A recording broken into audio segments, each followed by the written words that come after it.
There were no survivors from the Sydney, so there were no eyewitness account of where the Sydney had sunk, whereas there were 320 survivors from Kormoran. Many of those were interrogated at Campbell Barracks in Swanbourne. A lot of those Germans were hardened Nazis, and their answers would have been somewhat either encrypted or falsified, presumably. Many of them were just honest, frank answers. The question was, who actually knew from the German side where they went down?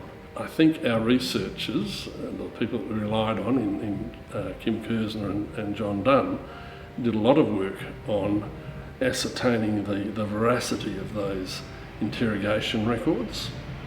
And from that they were able to determine a best guess, if you like, that it was somewhere in the vicinity of 26-111. The battle damage that Sydney would have sustained, the estimation was that a ship with that much damage would not have travelled more than about 20 nautical miles. And if Sydney was still under power, most likely it would have headed to the nearest port, which was Geraldton.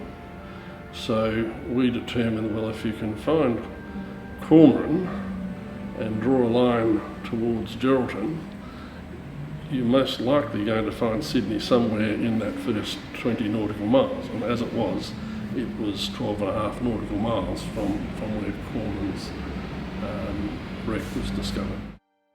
One of the gunners on Kormoran's number 4 gun, a fellow called Bill Elmicker, he described having escaped from the bow of Kormoran by attaching a rope to one of the davits and then climbing down that rope.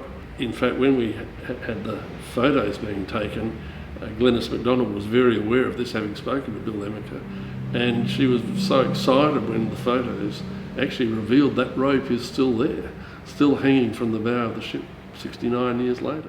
All in all, what the Germans said about the battle damage held up.